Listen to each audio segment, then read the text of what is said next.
Welcome to four sides TV. నేను గోలివాడ ప్రసన్న కుమార్. భారతదేశం స్వాతంత్రం లభించి 78 సంవత్సరాలు గడుస్తూ ఉంది. ఇప్పటికీ మనం పేదరికం గురించి మాట్లాడుకుంటూ ఉన్నాం. స్వాతంత్రం రాకముందు బ్రిటిష్ కాలం లోపల భారతదేశం భయంకరమైనటువంటి పేదరికాన్ని చవిచూడడం జరిగింది.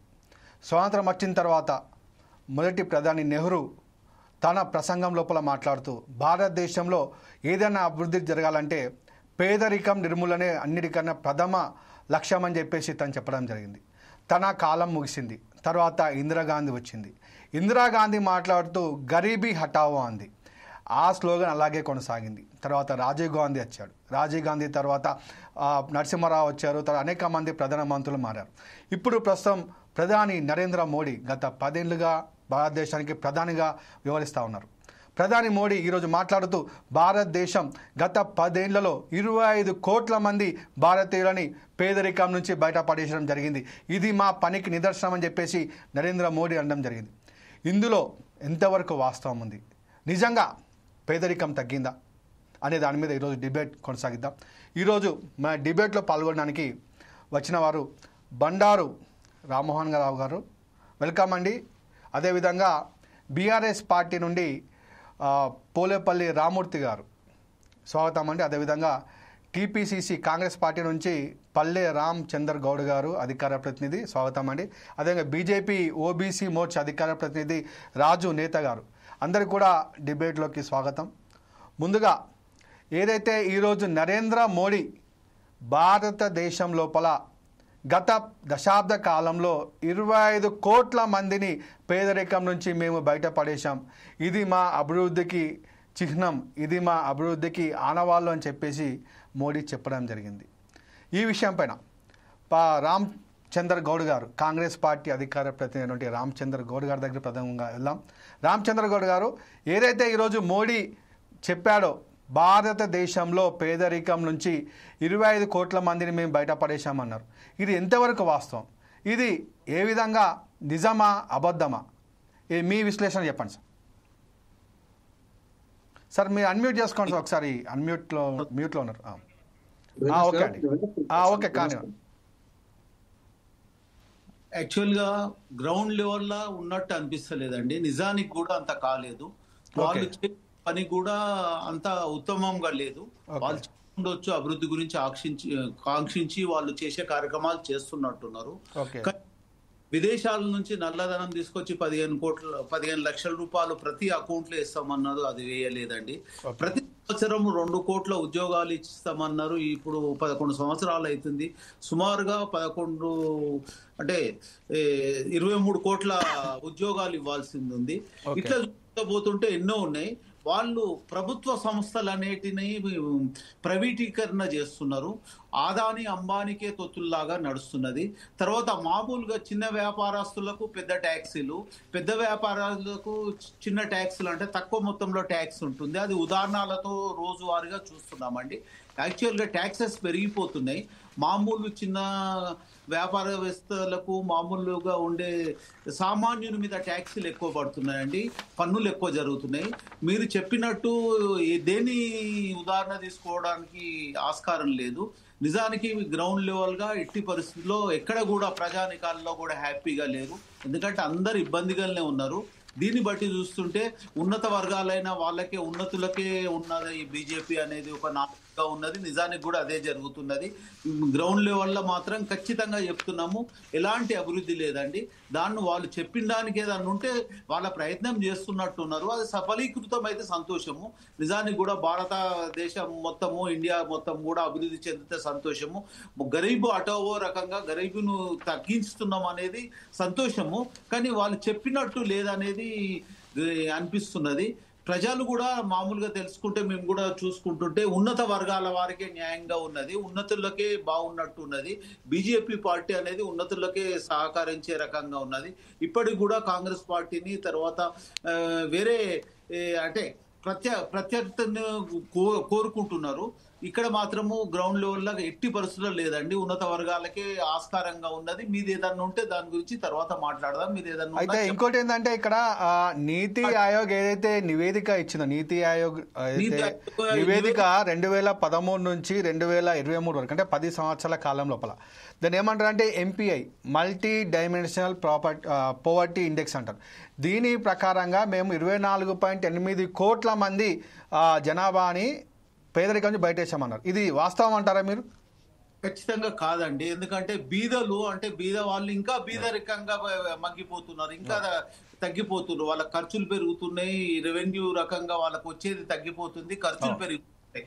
నిజానికి ఇంకా బీదలు ఇంకా బీదలుగా అవుతున్నారు అనేది మీరు ఏ దాన్ని బట్టి చేస్తున్నారో కానీ తెలియదు. కానీ ఉన్నత వర్గాల వాళ్ళకే ప్రైవేట్ అంటే మన ప్రభుత్వ సంస్థలందరికీ అదాని అంబానీ వాళ్ళకి అప్పచెప్పడం జరుగుతుంది. మరి మాకు తెలిసి మాత్రము ఇది జరుగుతలేదనేది అనిపిస్తున్నది. ఇంకో రకంగా ఇండస్ట్రీ లెవెల్ అయినా ఏదైనా కానీ ప్రైవేటీకరణ బాగా అయిపోతున్నది. ప్రైవేటీకరణ అయినా కానీ సంతోషమే. పబ్లిక్ సంస్థలన్నింటినీ అంటే గవర్నమెంట్ సంస్థలన్నింటినీ ప్రైవేటీకరణ చేస్తున్నారు. దాంతో ప్రజలకు లబ్ధి పొందాలని నష్టమైనా సరే ప్రభుత్వ సంస్థలను నడిపించుకుంటా ప్రైవేటు అందరికి కూడా ప్రజలకు మేలు చేసే రకంగా ఉంటే బాగుంటుండేది. అదే వాళ్ళు ఏ ఉద్దేశంతో చెప్తున్నారో మాకు అర్థం అవుతలేదండి. గ్రౌండ్ లెవెల్ అయితే ఖచ్చితంగా అది లేదు. మీరు అంటే దేని ఉదాహరణించినా కానీ ప్రజల నానుడి తెలిసిన ప్రకారం చెప్తున్నాను. ఎట్టి పరిస్థితుల్లో పబ్లిక్ లో లేదండి ఇది. మరి ఏ దాని గురించి చెప్తున్నారో మరి ఓకే.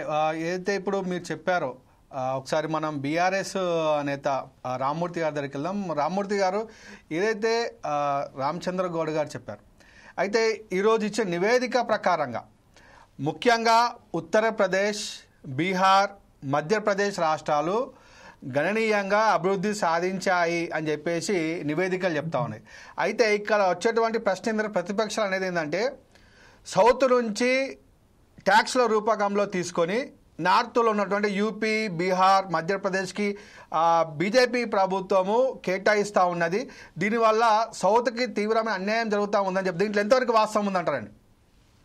ఇప్పుడు ఏంటంటే ఈ లెక్కలు, ఈ పత్రాలు అంటే ఒక్క సంస్థ ఒకలాగా చెప్తుంది, ఇంకో సంస్థ ఒకలాగా చెప్తుంది. అసలు దేశంలో అత్యున్నతంగా ఏదైతే మొన్న యూనియన్ బడ్జెట్ మనం కంప్లీట్ గా 25 యూనియన్ బడ్జెట్ తీసుకుందాం. యూనియన్ బడ్జెట్ లో ఏం చెప్పారంటే దేశంలో 181 లక్షల కోట్ల అప్పైందని చెప్పారు. అదే విధంగా 10 ఏళ్లలో ఏదైతే 62 లక్షల కోట్ల నుంచి ఏదైతే 26 వరకు అది వచ్చే సంవత్సరం ఏదైతే మార్చి వరకు 196 లక్షల కోట్ల వరకు పెరుగుతుందని కూడా క్లియర్ చెప్పడం జరిగింది. అంటే 10 ఏళ్లలో 192% అప్పులు పెరిగినాయి. అంటే 192% దేశంలో అప్పులు పెరిగినాయి. ఈ అప్పులు పెరిగిన తర్వాత దేశంలో పేదరికం నిర్మూలన అయిందంటే ఏ విధంగా నాకు అర్థం అవట్లేదు. ఆర్థిక లోటు కూడా 4.8 ఉన్నది. ఇప్పుడు ఇలాంటి పరిస్థితుల్లో ఇక్కడ కొంచెం క్లియర్ గా చెప్పడానికి ప్రయత్నం చేస్తాం. ఏదైతే ప్రణాళిక సంఘం ప్లేస్ లో ఏదైతే దీన్ని తీసుకొచ్చలేదు నీతి ఆయోగ్, నేషనల్ ఇన్స్టిట్యూషన్ ఫర్ ఏదైతే ట్రాన్స్ఫార్మింగ్ ఇండియా అని తీసుకొచ్చారు. ట్రాన్స్ఫార్మింగ్ ఇండియా ఏమో కానీ మొత్తం కంప్లీట్ గా ఎన్నికలకు తీసుకుపోతున్నారు. ఏ విధంగా అంటే మొత్తం కంప్లీట్ గా నేను చెప్పడానికి ప్రయత్నం చేస్తా. 25 కోట్ల మందిని ఏదైతే పేదరికం నుంచి వీళ్ళు విముక్తి ఏదైతే చేసినామని చెప్తున్నారో పచ్చి అబద్ధం. ఎందుకంటే నేను పరిస్థితి కూడా చెప్తా. ఎందుకంటే మోడీ పాలనలో ఇది ఆర్బీఐ ఫైనాన్షియల్ స్టెబిలిటీ రిపోర్ట్ 2025. ఎందుకంటే ఇది అత్యున్నతమైన ఆర్బీఐ మనకి ఇచ్చింది. ఏదైతే నేను చెప్పేది కాదు, ఏదో నేను కల్పించి చెప్పేది కాదు. నేను కంప్లీట్ గా ఈ రోజు ఈ డిబేట్ అంటే అది తీసుకున్నాను. ఎందుకంటే ఆర్బీఐ ఫైనాన్షియల్ స్టెబిలిటీ రిపోర్ట్ 2025 ఒక్కొక్కరి మీద దేశంలో 4.8 లక్షలు అప్పు అయిందండి ప్రజెంట్. అదే విధంగా ఈ రెండేళ్లలో ఒక్కొక్కరి మీద 90,000 అప్పు పెరిగింది. సడన్ గా పెరిగింది. ఒక్క పౌరుడు తల మీద ఆదాయం వచ్చేది, ఒక పౌరుడు సంపాదించే ఆదాయము 2.16 అయితే ఏదైతే సంపాదన కంటే అప్పు ఎక్కువైంది ఇప్పుడు. ఎందుకంటే ఇప్పుడు ఎంత ఎక్కువైందంటే 2.64 లక్షల కోట్లు ఎక్కువైందండి ఒక్కొక్క మనిషి మీద. అప్పు తీర్చడానికి మళ్ళీ కొత్త అప్పులు చేస్తున్నారు. అదే విధంగా ధరల పరిస్థితి అదే విధంగా విపరీతంగా పెరిగి ఉపాధి లేక ఇవన్నీ పరిస్థితులు కారణం అంటున్నారు ఏదైతే ఈ ఆర్థిక నిపుణులు. దేశ పౌరులు తీసుకున్న అప్పులో క్లియర్ చెప్పేది ఏంటంటే 55% ఏదైతే అప్పులను తీర్చడానికే చెల్లిస్తున్నారు. వాటితో ఆస్తులను ఏదైతే కూడబెట్టి కాదు, ఆస్తులు కొనడానికి కాదు. అంటే ఎంత విపత్కరమైన పరిస్థితిని అర్థం చేసుకోవాలి. అదే విధంగా ఏంటంటే పరిస్థితి గత 11 ఏళ్ల పాలనలో నిత్యావసర సరుకుల ధరలు 300% పెరిగినాయండి వీళ్ళ పరిపాలనలో. అదే విధంగా ఉపాధి కల్పన అదో పాతానికి పోయింది. వీళ్ళు ఏదైతే వీళ్ళు ఇచ్చుడు కొత్త ఇచ్చుడు ఏదైతే చేసుడు అదంతా కాదు. అదే విధంగా జీడిపి అప్పుల వాటా 41.9% పెరిగిందండి. ఇప్పుడు ఏంటంటే ఇన్ని చేసి మొత్తం ఇంకా పెంచినామంటే ఇప్పుడు సాగునీటి పరిస్థితిని కూడా చూసుకుంటాం, వ్యవసాయదారుల పరిస్థితి చూసుకుంటాం. దాదాపు 1,00,000 మంది రైతులు వీళ్ళ పరిపాలన వచ్చిన ఖర్చు చచ్చిపోయిందండి. అదే విధంగా బీజేపీకి సంబంధించిన ఏదైతే వీళ్ళు వచ్చిన తర్వాత మొత్తం కంప్లీట్ గా రుణమాఫీ చేస్తామని చెప్పలేదు, కానీ ఇంకా చేస్తామని కూడా వాళ్ళు ఆలోచన కూడా లేదు. కానీ మొత్తం దాదాపు అయితే మొత్తం కార్పొరేషన్లకు అయితే కార్పొరేటర్లు ఏదైతే కార్పొరేట్ కంపెనీలకు విపరీతంగా వీళ్ళు 25 లక్షల కోట్లను మాఫీ చేసినట్టు. అదే విధంగా ఏదైతే 50 లక్షల కోట్ల విలువైన ఆస్తులను ఏదైతే వీళ్ళకి దగ్గర కార్పొరేట్ మిత్రులకు 5 లక్షల కోట్లకే అమ్మి పరిస్థితి. అదే విధంగా రుణమాఫీ విషయం చెప్పాను. బియ్యం, పప్పు ఇవన్నీ నిత్యావసర ధరలు విపరీతంగా పెరిగినాయి. పెట్రోల్ అదే విధంగా ఏదైతే గ్యాస్ ధర మనం చెప్పనవసరం లేదు. ఎంత ఘోరమైన పరిస్థితులు ఉన్నాయి, ఇంకెక్కడ తగ్గించిల్లు, ఏ విధంగా తగ్గించిల్లు, ఇంత ఘోరమైన పరిస్థితులు తీసుకొచ్చి మొత్తం దేశాన్ని అధోపాతనం తీసుకుపోయి కంప్లీట్ గా దేశాన్ని వెనకకు నెడుతూ ఇంకా మొత్తం పేదరిక నిర్మూలన చేసినామంటే నేను చెప్తున్న కాంగ్రెస్ పార్టీ కూడా గతం నుంచి ఇదే గరీబీ హటావో అని చాలా సందర్భాల్లో చెప్తుంది. కానీ ఎలక్షన్ మొదలైన నుంచి అదే విధంగా అయితే ఇందిరాగాంధీ గారి, దాని తర్వాత రాజీవ్ గాంధీ గాని, దాని తర్వాత రాహుల్ గాంధీ గాని, ప్రియాంక గాంధీ గాని వాళ్ళు పోటీ చేసే ప్రాంతాల్లో మీరు చూడొచ్చు. ప్రతి పేపర్ లో అప్పటి నుంచి ఇప్పటి వరకు వాళ్ళ తాత ముత్తాతల్లో చిప్పటి వరకు వీళ్ళు గుడిసెలకెళ్ళే వంగిపోతాడు, మళ్ళీ అక్కడ ఓటు అడుగుతాడు. మరి ఎక్కడ పేదరిక నిర్మూలన అయిందో వీళ్ళ ద్వారా లేదు. అదే విధంగా వీళ్ళ ద్వారా కూడా ఏమైందో కూడా అసలు క్లారిటీ లేదు. వాస్తవంగా చెప్పాలంటే అదాని గాని, అంబానీ గాని, ప్రధాని మొత్తం కంప్లీట్ గా అదాని ప్రధాని అయిపోయాడు. అదే విధంగా ఇంత ఘోరమైన పరిస్థితి అంటే అమెరికాలో కూడా డైరెక్ట్ కోర్టుకు దొరికిడు. ఏదైతే మొత్తం లంచం ఇస్తూ ఏదైతే కాంట్రాక్ట్ వర్కులు తీసుకుంటున్నాడు, మొత్తం కంప్లీట్ గా అవినీతి పరుడు అని. ఇప్పుడు వీళ్ళు ఏదైతే డబ్బుల కోసం, ఎందుకంటే వీళ్ళు వ్యవస్థను, ఎందుకంటే వీళ్ళు ఎలక్షన్ లో ముందు నడిపేయడానికి ఏదైతే కార్పొరేటర్లను పెట్టుకొని అనిపిస్తున్నారో వాళ్ళు డైరెక్ట్ వీళ్ళకి అమౌంట్ ఇస్తున్నారో ఆ అమౌంట్ వీళ్ళు వాడుకుంటున్నారో మొత్తం అవినీతి పరంగా దేశాన్ని తయారు చేసుకుంటూ అప్పుల ఊబిలో తీసుకుపోయి ఇంకా మొత్తం పేదరిక నిర్మూలన అయిందంటే ఏ విధంగా చెప్తారండి? ఇప్పుడు నీకు గణాంకాలు క్లియర్ గా చెప్తున్నాయి కదా, మొత్తం దేశ వ్యాప్తంగా పరిస్థితులు ఎలా ఉన్నాయి, ఎంత అప్పులు చేసిందో, అదే విధంగా ఏ విధమైన పరిస్థితులు ఉన్నాయి, మొత్తం గణాంకాలే చెప్తున్నాయి. ఏదో మొత్తం పేర్లు మార్చినంత మాత్రాన, మొత్తం అన్ని చేసినంత మాత్రాన ఏదో అవుతుంది అంటే ఇక్కడ కాదండి. ఇప్పుడు ప్రణాళిక సంఘాన్ని తీసుకొచ్చి నీతి ఆయోగ్ చేసిళ్ళు, నీతి ఆయోగ్ చేసి ఏదైతే చేసేది ఏందో కూడా మొత్తం కంప్లీట్ గా రిపోర్ట్ ఎవరంటే దానికి చైర్మన్, ప్రధానమంత్రి చైర్మన్, వైస్ చైర్మన్ ఇంకొకరు పెట్టుకున్నారు. వాళ్ళే రిపోర్ట్ ఇచ్చుకుంటారు కదా. ఇప్పుడు వాళ్ళ రాజకీయ లబ్ధి కోసం అద్భుతం జరిగిందని చెప్తే వాళ్ళే పరీక్ష రాసి వాళ్ళే మార్కులు వేసుకున్నట్టు అంటారా మీరు? వాళ్ళే పరీక్ష రాసి వాళ్ళే మార్కులు వేసుకున్నట్టు నీతి ఆయోగ్. ఓకే, ఇదే విషయం పైన బండారు రామ్మోహన్ గారి దగ్గరికి వెళ్దాం. విశ్లేషకులు ఈరోజు మనతో పాటు ఉన్నారు.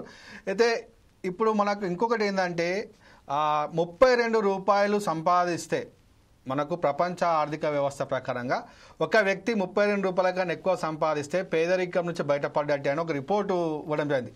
అలా 32 రూపాయల కన్నా రోజుకి తక్కువగా ఇండియాలో సుమారు 40 కోట్ల మందికి పైగా సంపాదిస్తూ ఉన్నారు. వారు అత్యంత పేదరికం అని చెప్పి రిపోర్ట్ చెప్తా ఉన్నాయి.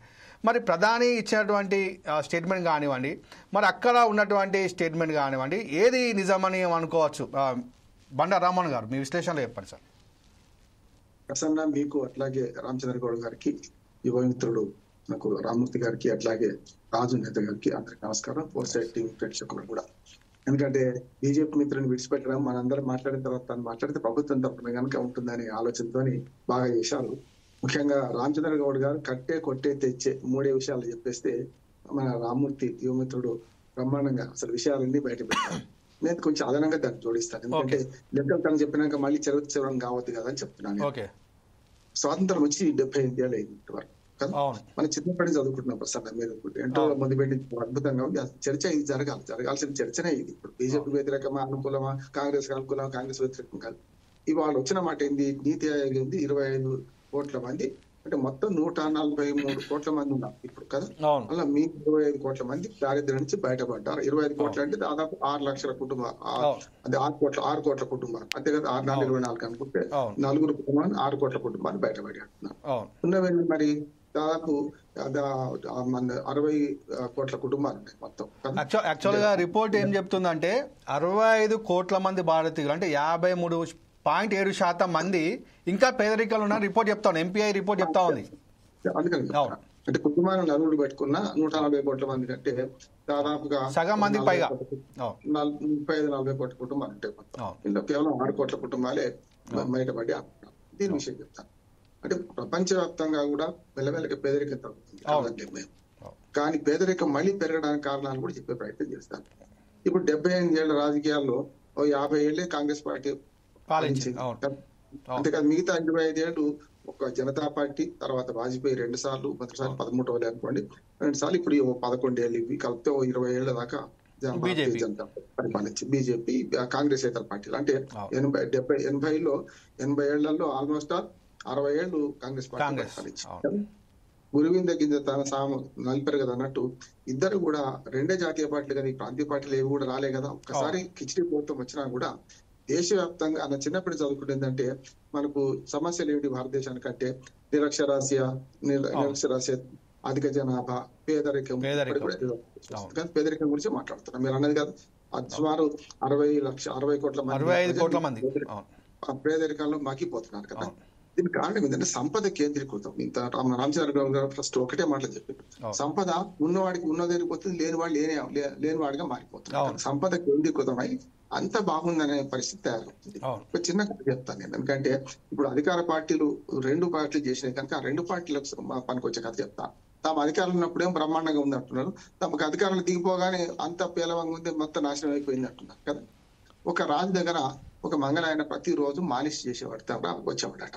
ఎందుకంటే కులం గురించి మాట్లాడద్దు కానీ ఎక్కువ మాలిష్ ఊళ్ళో ఎవరు చేస్తారు, గ్రామాల్లో ముఖ్యంగా మహిళలు వాళ్ళు చేస్తారు కనుక వచ్చి రోజు రాజుగారు అడిగేవారు, బిడ్డ ఎట్లా ఉంది మన రాజ్యం, మంచిగా ఉందా, ఎట్లా ఉంది, ఏమనుకుంటున్నారు ప్రజలు అని అడిగారు.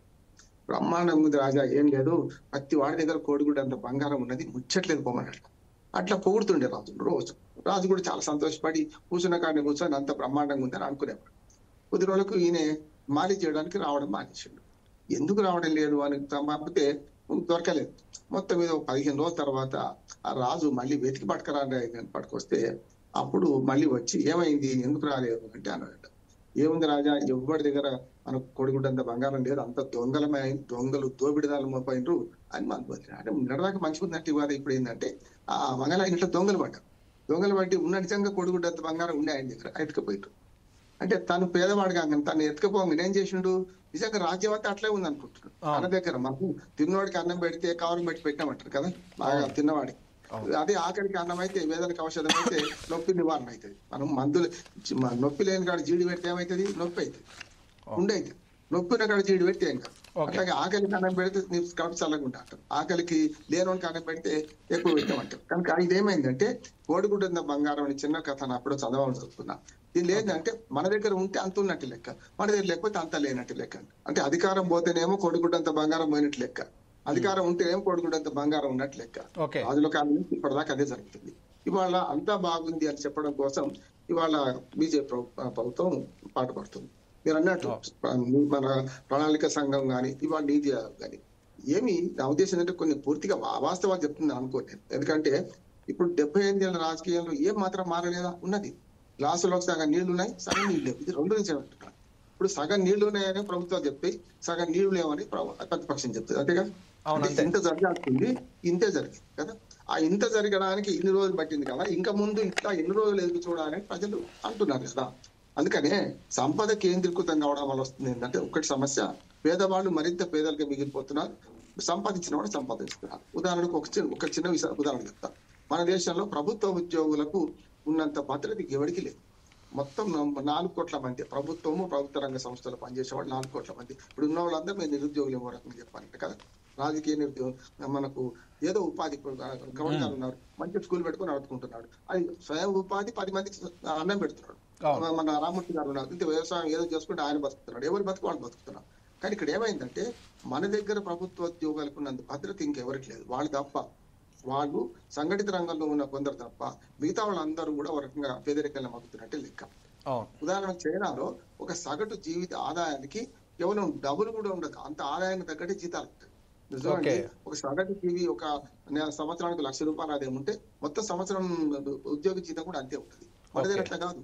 ఒక సగటు ఉద్యోగి జీతము, సగటు ఉద్యోగి 4వ తరగతి ఉద్యోగి జీతము ఒక 10 ఎకరాలు ఉన్న వ్యవసాయదారుని కంటే ఎక్కువ ఉన్నది. కనుక గతంలో మీరు ఒక ఆఫీస్కి పోతే, ఎవరైనా మోతుబరి రైతు పోతే ఓ ముద్ర కొట్టడానికి ₹1 అడుక్కునే ఉద్యోగి ఇవాళ డిమాండ్ చేసి ₹100 అడుగుతున్నాడు. దానికి కారణం ఏంటి? ఆర్థిక అసమానతలు వేరే. ఆ ఉద్యోగి జీతం ఏమో వీడికి 10 ఎకరాలు ఉంటుంది, ఈ రైతు ఏమో మోతుబరి రైతు ఏమో నమస్కారం పెట్టాల్సి వస్తుంది, నిలబడి నమస్కారం పెట్టాల్సి వస్తుంది. అంటే ఆర్థిక అసమానతలు ఎంత పెరిగినాయి అంటే ఒక మాట చెప్తాను. ఇవాళ రేషన్ కార్డు తీసుకుందాం. మాట. ఎందుకంటే ప్రతిసారి 25 కోట్ల మంది నిజంగానే పేదరికానికి నిర్మూలించబడుతున్నారు. కానీ 25 కోట్ల మంది మళ్ళీ వెనక్కి ఒక్కటే సంవత్సరంలో వాళ్ళ ఇంటి ఏదైనా జబ్బు చేస్తే ఎవరికి ఒక్కటి జబ్బు చేసినా కార్పొరేట్ ఆసుపత్రుల దోపిడీ వల్ల మొత్తం మళ్ళీ పేదరికం జారిపోతున్నారు. అంటే ప్రతి సంవత్సరం 25 కోట్ల మంది ముందుకు వస్తారు, మళ్ళీ అది 25 కోట్ల మంది వెనక్కి వస్తారు. అంటే ఎక్కడ గొంగళి అక్కడే ఉంది, ఎక్కడ గొంగళి అక్కడే ఉంది.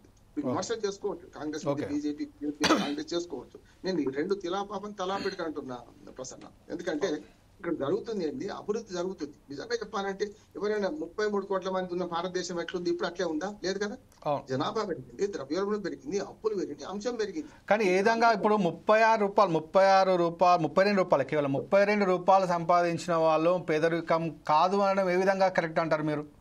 అదే చెప్తున్నాం. ఏ కాదు కదా, దాని మీద 22 రూపాయలు ఉండే కథలు ఇప్పుడు 36 రూపాయలకు మనిషి బతకగలుగుతారా రోజంతా? అవును, అదే కదా. అందుకని నేనేమంటున్నానంటే దీన్ని ఒకటే ఉదాహరణ తీసుకుందాం. రేషన్ కార్డుల సంఖ్య పెరుగుతుంది తగ్గిపోతుందని చెప్పండి. పేదరికం తగ్గితే ఏం చేయాలి?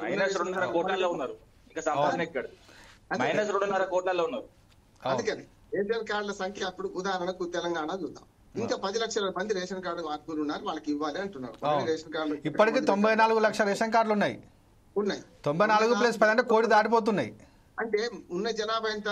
మనం 4 కోట్ల జనాభాకి కోటి కార్డులు అయితే ఎట్లా అది అవుతుంది? మొన్న మొత్తం జనాభా సర్వే చేసింది కదా, 3,55,00,000 మంది జనాభా ఉండట. 3,20 లక్షల మంది ఓటర్లు ఉన్నారు. ఓటర్ లిస్ట్ కూడా వచ్చింది. 3,20 లక్షల మంది ఓటర్లు. ఇందులో ఇంకో 10 లక్షల మంది మనకు ఏదైతే రేషన్ కార్డు దేనికి చూస్తున్నారు. అంటే పేదరికం తగ్గిందా పెరిగిందా?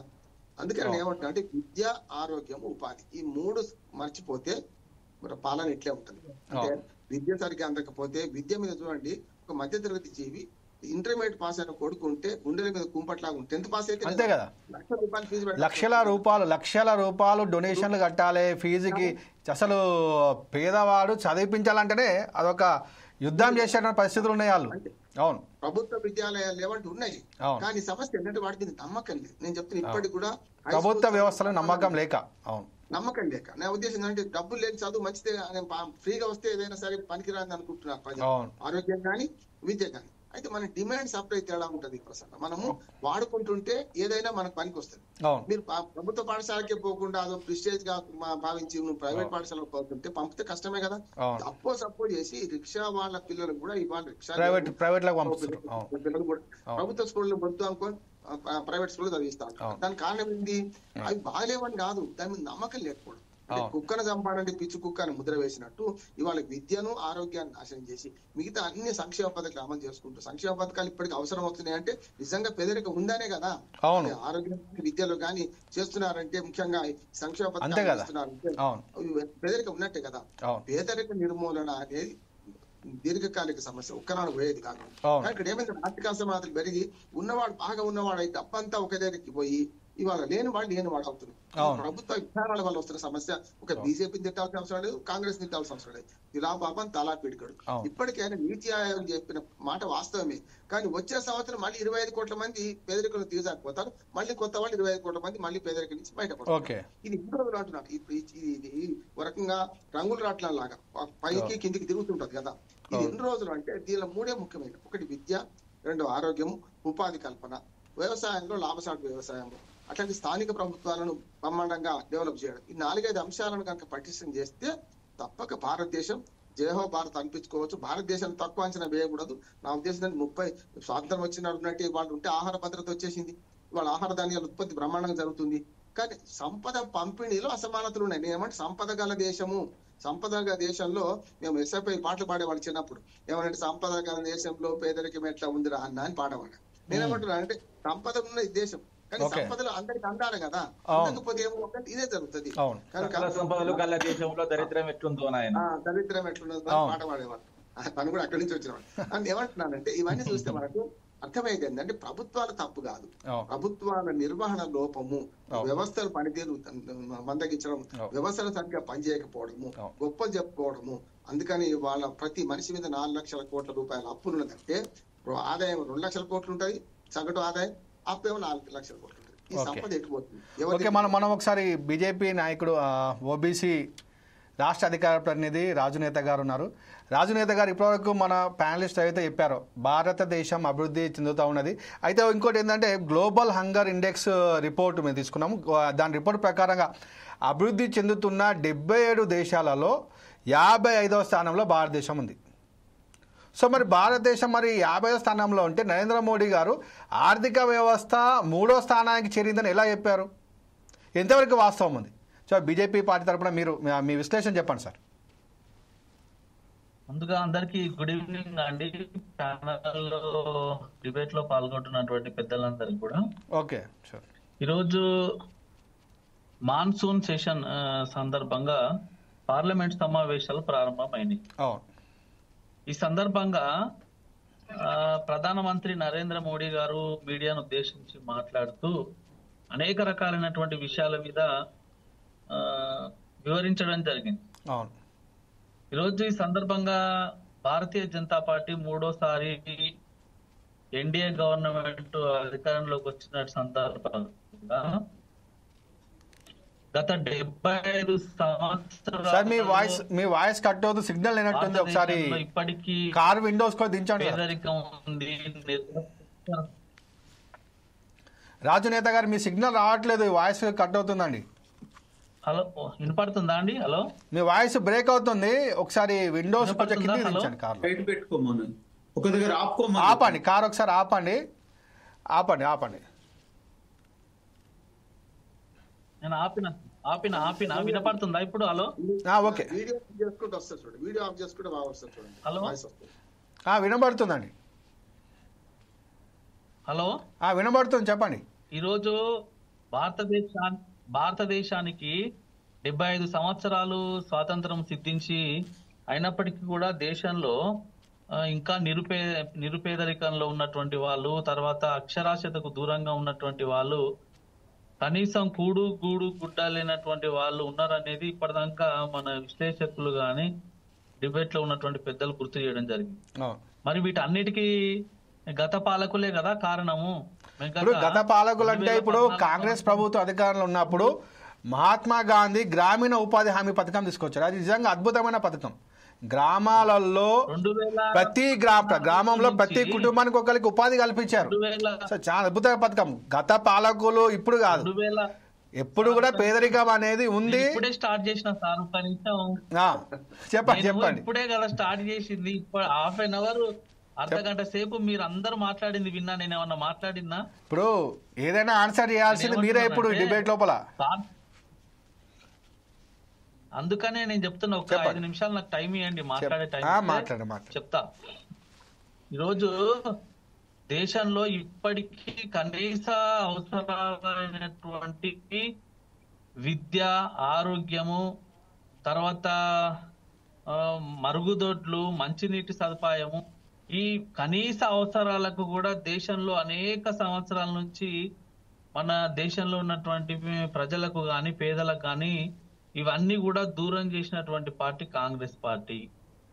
గత 2014 సంవత్సరం నుంచి భారతదేశంలో పేదలకు మంచి చేయాలనే ఒక గొప్ప సంకల్పంతో ఈరోజు ప్రధాని నరేంద్ర మోడీ గారి ఆధ్వర్యంలో అనేకమైనటువంటి సంక్షేమ కార్యక్రమాలు తీసుకొచ్చాం. వేలాది సంక్షేమ కార్యక్రమాలు.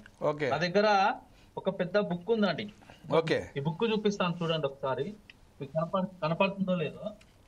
11 సంవత్సరాలు అంటే మన దేశంలో నరేంద్ర మోడీ గారి ప్రధానమంత్రి అయిన తర్వాత ఎన్ని సంక్షేమ కార్యక్రమాలు తీసుకొచ్చారు అనే దాని మీద, తర్వాత 11 ఏళ్ళు సేవ, సుపరిపాలన, పేదల సంక్షేమం పేరిట ఎలాంటి సంక్షేమ కార్యక్రమాలు అమలు చేస్తున్నాం అని చెప్పేసి ఒక అద్భుతమైనటువంటి బుక్ ను తీసుకురావడం జరిగింది.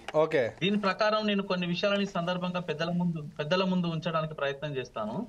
ఈరోజు పిఎం గరీబ్ కళ్యాణ్ యోజన కింద 81 కోట్ల మంది, 81 crores మెంబర్స్ కి ఈరోజు దేశంలో ఉచితంగా ఆహార ధాన్యాలు అందిస్తున్నటువంటి ఏకైక పార్టీ ఈరోజు భారతీయ జనతా పార్టీ. తర్వాత ఇప్పటి వరకు దేశంలో మంచినీటి సదుపాయం లేనటువంటి పేద కుటుంబాలు ఉన్నాయని, అంటే మంచినీటి సదుపాయం లేక వాళ్ళు మంచినీరు తాగలేక అనేక ఇక్కట్లు పడుతూ ఇప్పటికీ మహారాష్ట్ర, అనేక రాష్ట్రాలలో ఈరోజు వేల కిలోమీటర్లు, వందల కిలోమీటర్లు ఈ రోజు రైళ్లలో నీళ్లు తీసుకొచ్చి పేదలకు మంచినీరు అందిస్తున్నటువంటి సందర్భాలు. అలాంటిది నరేంద్ర మోడీ గారి ప్రభుత్వం వచ్చిన తర్వాత 15 కోట్ల మందికి, 15 కోట్ల ఇళ్లకు మంచినీటి కుళాయి నీటి సదుపాయం అందించినటువంటి ఏకైక పార్టీ రోజు భారతీయ జనతా పార్టీ కాదా? అదే రకంగా పేదలకు ఇల్లు అనేది ఒక కళ. అంటే ఒక జీవితంలో పేదవాడు సొంతింటిని నిర్మించుకోవడం అనేది ఒక కళగా ఉంటుండే గతంలో. అలాంటిది నరేంద్ర మోడీ గారి ప్రభుత్వం వచ్చిన తర్వాత పిఎం ఆవాస్ యోజన కింద 4 కోట్ల ఇండ్లను ఈరోజు దేశంలో నిర్మించి పేదలకు వాళ్ళ సొంతింటి కళను సాకారం చేసినటువంటి పార్టీ ఈరోజు భారతీయ జనతా పార్టీ అండి. అదే కాదు, స్వచ్ఛ భారత్ కింద మీరు ఇప్పటికీ చూడండి, మన తెలంగాణ రాష్ట్రంలో కూడా అనేక రకాలైనటువంటి వెనుకబడినటువంటి జిల్లాలో, ముఖ్యంగా నేను పాలమూరు జిల్లా నుంచి వచ్చినటువంటి వ్యక్తిగా, నల్లమల్ల బిడ్డగా ఈరోజు పాలమూరు బిడ్డగా చెప్పదలుచుకున్నా, మా జిల్లాలో కూడా ఇప్పటికీ కూడా మారుమూల ప్రాంతాలలో, రిమోట్ సెన్సర్ ఏరియాలలో ఈరోజు మరుగుదొడ్ల సౌకర్యం ఉండదు.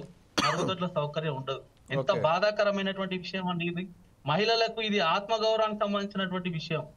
దాని గురించి ఈ రోజు నరేంద్ర మోడీ గారి ప్రభుత్వం ఆలోచన చేసి పేదల యొక్క ఆత్మగౌరవాన్ని కాపాడాలి, మహిళల యొక్క ఆత్మగౌరవాన్ని కాపాడాలని చెప్పేసి దేశవ్యాప్తంగా ఇదొక మిషన్ లెక్క చేపట్టి దేశంలో 12 కోట్ల మరుగుదొడ్లను ఈరోజు స్వచ్ఛ భారత్ కింద మంజూరు చేసి నిర్మించడం జరిగింది.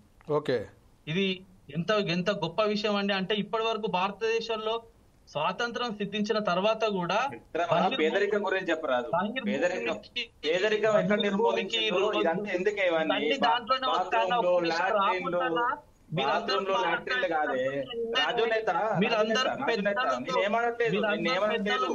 రామూర్తి గారు ఒక్క నిమిషం తను చెప్పనివ్వండి, ఒక 2 నిమిషాలు చెప్పనివ్వండి. రామూర్తి గారు చెప్పండి, ఒక్క 2 నిమిషాలు తను చెప్పిన తర్వాత మళ్ళీ ప్రశ్న వేద్దాం. నేను అడుగుతున్నా, అసలు పేదరికం ఎక్కడ నిర్మూలించింది, ఏ విధంగా నిర్మూలించింది, ఎక్కడ నిర్మూలించింది ఇవి చెప్పరా? 2 నిమిషాలు రాసుకోండి. చెప్పేది అబద్ధం అయితే తర్వాత నన్ను డిఫర్ చేయండి.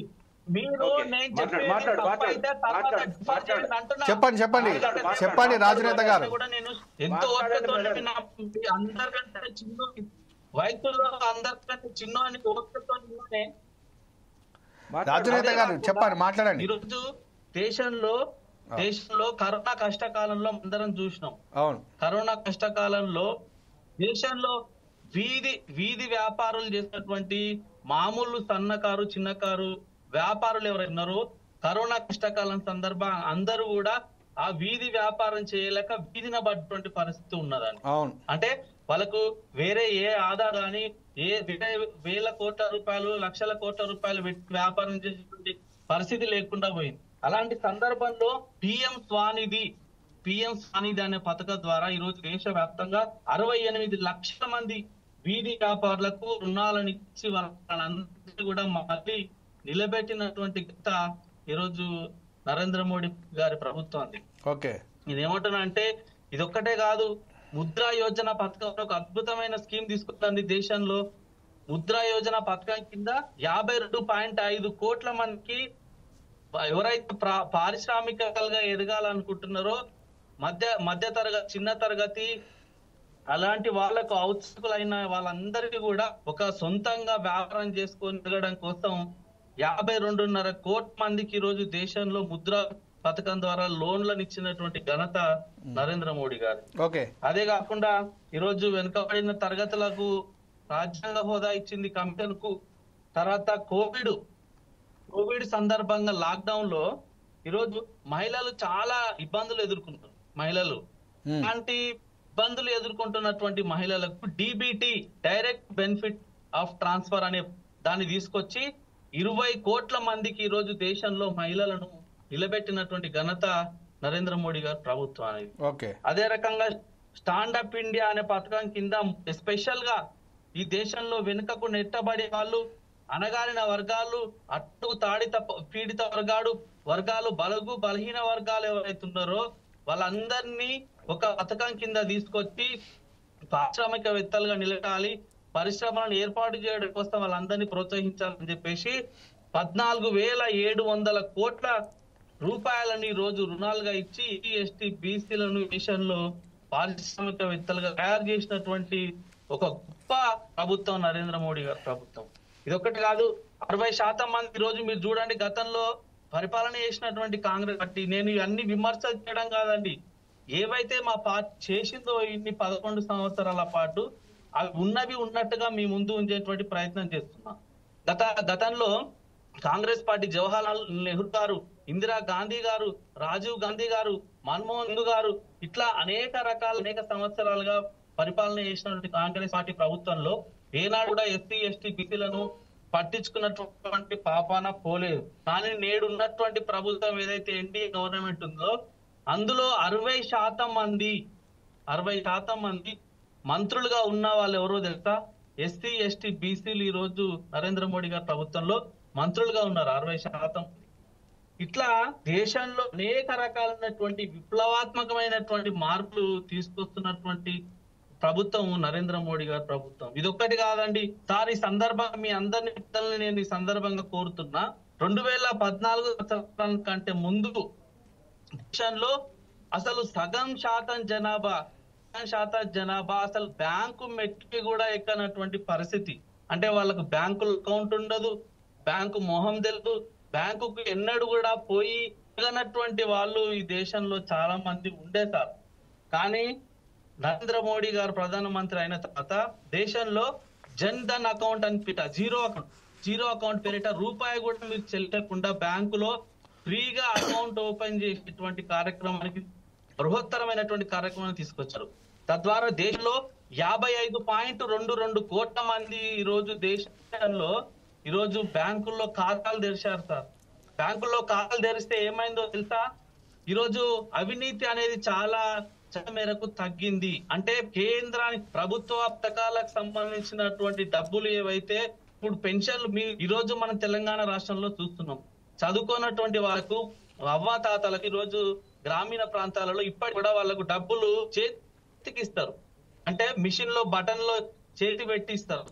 ఓకే. కానీ ఇప్పుడు జన్ధన్ ఖాతాలు ఓపెన్ అయిన తర్వాత DB direct benefit of transfer, అంటే ఎవరైతే ఈ డీబీటీ కింద వస్తారో వాళ్ళ అకౌంట్ ఉంటే చాలు సార్, వాళ్ళకి పెన్షన్లు కానీ, రిటైర్మెంట్ బెనిఫిట్లు కానీ, రిటైర్ అయిన తర్వాత వచ్చేటువంటి ఏదైనా కానీ, వృద్ధాప్య పెన్షన్లు కానీ, వితంతు పెన్షన్లు కానీ, పిఎం ఉజ్వల కింద వచ్చినటువంటి అదేంటి మన సిలిండర్లకు సంబంధించిన సబ్సిడీ కానీ, తర్వాత ఈ రేషన్ బియ్యానికి సంబంధించిన సబ్సిడీ ప్రతి ఒక్కటి ఈ రోజు జన్ధన్ ఖాతాలో పడుతున్నట్టు. ఓకే రాజుగారు, ఇంకోటి రాజుగారు ఇంకో విషయం ఏంటంటే ఇక్కడ నాకు 1000 రూపాయలు నాకు రాజుగారు చాలా సేపు అవుతుందండి. రాజుగారు ఒక్కటి ఇక్కడ ఏంటంటే మీరే చెప్పారు ఏంటంటే మేము బీజేపీ ప్రభుత్వం. రాజునేత గారు ఒక సూటి ప్రశ్న. రాజునేత గారు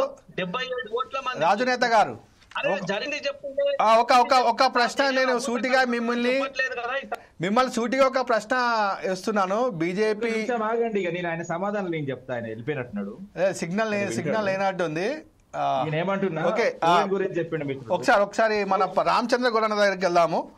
రామచంద్ర గౌడ గారు ఇప్పుడు ఏదైతే రాజునేత గారు చెప్పారు, వారు అన్ని చాలా స్కీములు చెప్పారు. బీజేపీ ప్రభుత్వం వచ్చిన తర్వాత ఇవన్నీ కూడా చేయడం జరిగింది. నిజంగా మరి ఆ స్కీములతోటి ఆ పథకాలతోటి పేదరికం అనేది తగ్గింది అనుకోవచ్చా? ఎందుకంటే ఉచిత రేషన్ బియ్యంతో కానీ, ఉచిత గ్యాస్ తోటి కానివ్వండి, లేకపోతే ఇతర స్కీములతోటి. ఇంకొక విషయం ఏంటంటే తను మాట్లాడుతూ ఇంకోటి ఏం చెప్పారంటే 85 కోట్ల మందికి మేము ఉచిత రేషన్ ఇస్తామంట. అంటే 85 కోట్ల మంది పేదరికంలో ఉన్నట్టే కదా మరి. ఇంకా 81 కోట్ల మందికి మేము రేషన్ ఇస్తున్నామంటే 81 కోట్ల మంది పేదరికంలో ఉన్నట్టే కదా వారి అఫీషియల్ లెక్కల ప్రకారంగా. దీని మీద మీరేమంటారండి? నిజానికి కాంగ్రెస్ పార్టీ ఇంతకు ముందే పేదలకు తగ్గించాలనే ఉద్దేశంతో పనికి ఆహార పథకము ఈజీఎస్ ని తీసుకురావడం జరిగిందండి. అప్పుడు అదే రకంగా ఆహార భద్రత చట్టాన్ని తీసుకురావడం జరిగింది, సమాచార చట్టం తీసుకురావడం జరిగింది, బ్యాంకులను జాతీయ చేయడం జరిగింది. అదే రకంగా 2013 భూ చట్టం తీసుకురావడం, ఎన్నో కార్యక్రమాలు. అంటే ఒకసారి దాంతో పూర్తిగా నిర్మూలించలేము, తగ్గించలేము. కానీ బీజేపీ ప్రభుత్వం వచ్చిన తర్వాత ధనవంతుడు ఇంకా ధనవంతుడు అవుతాడు. ధనవంతులకు వేల కోట్లు మాఫీ చేస్తున్నారు. మామూలుగా రైతులకు చిన్న వర్తకులకు అసలు వాళ్ళని పీడించి వసూలు చేస్తున్నారు.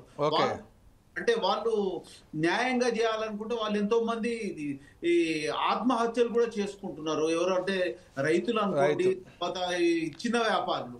ఇక్కడ విషయం ఏంటంటే మనము ఇప్పుడు అక్కడ చెప్పిందంటే గుజరాత్, యూపీ, మధ్యప్రదేశ్ గురించి చెప్తున్నారు కదా. ఇక్కడ మనం ట్యాక్స్ తెలంగాణ వాళ్ళు అనుకోండి, ఇది దక్షిణ భారతదేశం నుంచి వచ్చే ట్యాక్స్లను తీసుకుపోయి వాళ్ళని డెవలప్మెంట్ రకంగా తీసుకొస్తున్నారు. దాన్ని బట్టి వాళ్ళది ఏదైనా మార్పు 2-3 రాష్ట్రాలలో మార్పు రావచ్చు, కానీ మన దగ్గర పోతున్నారు కదా. ఇక్కడ మన తెలంగాణ అనుకోండి, అన్ని ప్రాంతాలలో కూడా బీదలు ఇంకా బీద రకంగా, అంటే వాళ్ళకు ఖర్చులు పెరుగుతున్నాయి, నిత్యావసర వస్తు ధరలు పెరిగిపోతా ఉన్నాయి. అవును, నిత్యావసర వస్తు ధరలు మనకు అసలు కొనలేము అనే పరిస్థితి వస్తుంది. అది అప్పటికి 300 రెట్లు పెరిగినాయి అంటే మనకు అంత రెవెన్యూ కూడా వస్తలేదు కదా, వాళ్ళకు శాలరీ వస్తలేదు, వాళ్ళు చేసే పనికి వాళ్ళకంతా రోజు కూలీ కూడా వస్తలేదు కదా. మీరు అన్నట్టు 30-40 రూపాయలు సరిపోదండి. మినిమం ఒక రోజు 200-300 రూపాయల ఖర్చు మినిమం ఖర్చు వస్తుంది. మీరు చెప్పిన మీ లెక్కల ప్రకారం 30 రూపాయలతో ఎక్కడ కూడా జరగదు, ఎక్కడ క్రమాలు జరగవు. మినిమం 300 రూపాయలు తక్కువలో తక్కువ. అది ఈజీఎస్ పనిలో అంటే పనికి ఆహార పథకంలో వస్తుంది. పనికి ఆహార పథకం అంటే ఒకసారి మార్పు రాదు. బీజేపీ వాళ్ళు చెప్పినట్టు అసలు లేదు. మోడీ గారు డెవలప్మెంట్, కానీ మార్పు అనేది తీసుకురావాలి. మార్పు వస్తే బాగుంటది. ఇప్పటికి మాత్రం నేను కాంగ్రెస్ పార్టీ తరఫున చెప్తున్నాము, చేసే కాడికి కాంగ్రెస్ కార్యక్రమాలు చేసే కాడికి చేసింది. ప్రజలకు ఎంత చేయాలనో అంత చేయాల్సింది కూడా ఉంది, చేయలేదని కాదు. అంటే ధనవంతులు ఎవరో మాట్లాడుతూ ఉన్నారు, చేస్తున్నారు. వాళ్ళు చేసే కార్యక్రమాలన్నింటినీ ఎందుకు చేస్తలేరు అనేది. ఓకే, బీదలకు కూడా ట్యాక్స్, చిన్న వ్యాపార వస్తువులకు, వ్యాపారవేత్తలకు ట్యాక్స్ ఎక్కువ ఉంటుంది. ఇప్పుడు ఇంకొక విషయం కూడా ఏంటంటే, కవిత రూపకం అందరు చెప్తా ఉంటారు బీజేపీ గురించి, కాదేది కవితకు అనర్హం అన్నట్టు కాదేది జిఎస్టీకి అనర్హం అని కూడా అగ్గిపెట్టే కాంచి చూసుకుంటే మెడికల్ ఎమర్జెన్సీకి అయినా, పిల్లల షార్ప్నర్లు, పెన్సిళ్ళు, ప్రతి దాని మీద జిఎస్టీ అనేది వసూలు చేస్తా ఉన్నారు. గబ్బర్ సింగ్ ట్యాక్స్ అనేది ఉంటది, చిన్న వార్త దగ్గరనే ఉంది, అది పెద్ద వాళ్ళకి లేదు. అవును, అంటే ధనవంతుడు ఇంకా ధనవంతుడు అవుతుడు, బీదవాడు ఇంకా బీద అవుతుడు. దాని అంటే ధనం లేక అంటే మీరు ఆర్థికంగా ఉన్నది భారతదేశం, కానీ కొంత 5% వాళ్ళ దగ్గరనే ఉంది, 90% వాళ్ళ దగ్గర బీదరికంలో ఉన్నారు. అందులో 50% అవో ఇంకా అట్టలాగా ఇంకా బీదరికంగా ఉన్నారు అనేది ఈ సందర్భంగా తెలపడం అవుతుందండి. ఓకే, ఒకసారి మనం బీఆర్ఎస్ నాయకులు పోలేపల్లి రామూర్తి గారి దగ్గరికి వెళ్దాం. రామూర్తి గారు, ఏదైతే బీజేపీ నాయకుడు చెప్పారు, కాంగ్రెస్ నాయకులు చెప్పారు, దేశంలో పేదరిక నిర్మూలన కోసము కాంగ్రెస్ పార్టీ అహర్నిశలో పనిచేసింది, బీజేపీ పార్టీ కూడా అనేక కార్యక్రమాలు తీసుకొచ్చారు, చాలా మంచి కార్యక్రమాలు తీసుకొచ్చారు. నిజంగా చెప్పాలంటే బ్యాంక్ ఒక జన్ధన్, వారు చెప్పినట్టు జన్ధన్ యోజన లోపల 35 కోట్లకు పైగా భారతీయులకు బ్యాంక్ అకౌంట్లు తీశారు. అది చాలా మంచి, ఎందుకంటే పెన్షన్ కావాలంటే ఒక ఏరియా లోపల కమిషన్ తీసుకొని పెన్షన్ ఇచ్చే పరిస్థితి లేదు. అటువంటి వ్యక్తులు డైరెక్ట్ వాళ్ళ అకౌంట్లో పడతాయి. రైతులకు వారి యొక్క డబ్బులు ఏదైతే ప్రధానమంత్రి కిసాన్ సమ్మాన్ నిధి, సో దీని గురించి కూడా డైరెక్ట్ పడతాయి. చాలా మంచి కార్యక్రమాలు చేస్తాయి. కానీ ఇక్కడ ఏంటంటే పేదలు ఇంకా పేదలుగా మారుతూ ఉన్నారు. డబ్బు అనేది కేంద్రీకృతం అవుతుందనేది బండారు రామ్మోహన్ గారు చెప్పినట్టు, ఏదైతే ఇప్పుడు తెలంగాణ రాష్ట్రం కానివ్వండి, సౌత్ ఇండియా కానివ్వండి, లేదా భారతదేశం కానివ్వండి, ఏదైతే పేదలు ఉన్నారో రోడ్ సైడ్ చూసుకుంటే ఇంకా పేదలు రోడ్ల మీద చూస్తే ఇంకా వారు యాచిస్తూ ఉన్నారు. సో ప్రభుత్వం తీసేటువంటి ఏదైతే పథకాలు ఉన్నాయో, పథకాలు అక్కడ చేరతలేవా? ఎందుకు ఈ పేదరికం ఇంకా పేదరికంగా ఉండిపోతాం అని ఒక రాజుగారు ఒకరి సాగండి, తను మాట్లాడిన తర్వాత మీకు వస్తాం మళ్ళీ. రామూర్తి గారు చెప్పండి. నేనేమంటున్నా, ఏదైతే పేదరిక నిర్మూలన అని 78 స్వాతంత్ర భారతదేశంలో ఏదైతే కాంగ్రెస్ పేదరికాన్ని పెంచిపోయింది. పేదరిక నిర్మూలన ఏమో కానీ వాళ్ళ లీడర్లు మాత్రం పేదరిక నిర్మూలన పర్ఫెక్ట్ గా చేసుకున్నారు. వాళ్ళు మంచిగా కార్లల్లో, అదే విధంగా బంగ్లాల్లో వాళ్ళు తిరుగుతున్నారు. అదే విధంగా బీజేపీ ఇప్పుడు ఏదైతే బంగ్లాలో ఉన్న వాళ్ళను పేదరికంలో నెట్టింది, కంప్లీట్ గా వాళ్ళు గుడిసెల వైపు వెళ్తున్నారు. ఏ విధంగా అంటే పెరిగిన ధరలు, అదే విధంగా కుటుంబ పోషణ భారం అయిపోయింది. ఈ రోజున విద్యా వైద్యం ఖర్చులు విపరీతంగా పెరిగిపోయినాయి. నైపుణ్యానికి తగ్గట్టు ఉపాధి లభించట్లేదు, చాలినంత జీతాలు ఎక్కడ లభించట్లేదు. ఇవి కేంద్ర వైఫల్యం కాదని అడుగుతున్నా. అదే విధంగా మిత్రుడు మాట్లాడుతూ కరోనాలో అద్భుతంగా చేసినామని చెప్తున్నాడు. నేనేమంటున్నా, కరోనాలో జరిగిన విషయాలు కూడా ఎవరు కూడా మర్చిపోలేదండి. 25% ఏదైతే మోడీ ఫెయిల్ అయ్యండి, అది ఎట్లా ఏ విధంగానో చెప్తా. అదే విధంగా అన్ఎంప్లాయ్మెంట్ లో 23% ఫెయిల్ అయ్యండి. అదే విధంగా మైగ్రెంట్ క్రైసిస్ లో దాదాపు 14% ఫెయిల్ అయ్యండి. అదే విధంగా ప్రైస్ రైజెస్ లో అరికట్టడంలో 11% ఫెయిల్ అయ్యండి. అదే విధంగా చెప్తా.